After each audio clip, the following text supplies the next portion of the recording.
আজকে choice filling এ তোমার last date ছিল এবং তার সাথে চয়েস লকেরও কিন্তু লাস্ট ডেট ছিল।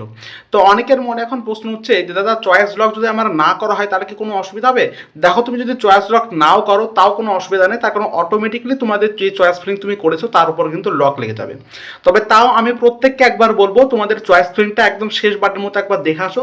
যদিও বা মনে হয় যে আমার এই কলেজটাকে একটু উপরে রাখা দরকার বা এই কলেজটাকে নিচে রাখা দরকার, সেই অর্ডারে তোমরা কিন্তু সাজাও। আমি তোমাদের অলরেডি অনেকবার ডিটেলসে বলেছি যে তোমাদের অ্যাকচুয়ালি কী কীভাবে সাজাতে হবে।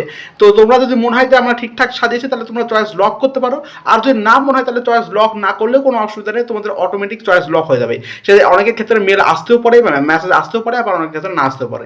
তোমরা যদি চয়েস ফিলিং করে থাকো অটোমেটিকলি তোমাদের কিন্তু চয়েস লক হয়ে যাবে। তা আমি বলবো প্রত্যেকে একবার চয়েস ফিলিংটা ঠিকঠাকভাবে দেখানো লাস্ট বারের মতো, ঠিক আছে?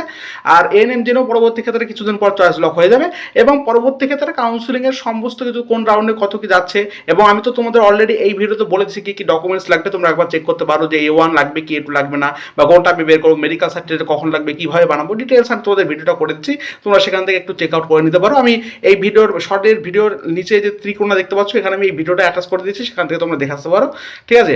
আর প্রত্যেকে ঠিকঠাক যদি চয়েস ফিলিং করে থাকো প্রত্যেকে কিন্তু ঠিকঠাক কলেজ পেয়ে যাবে। এবার কাট অফটা আশা করি কলেজের কাট অফটা খুব একটা বেশি হেরফের হবে না, খুব একটা বেশি যাবে না, আশা করছি প্রত্যেকে ঠিকঠাক মতো সাজালে প্রত্যেক কলেজ পেয়ে যাবে, ঠিক আছে বন্ধুরা?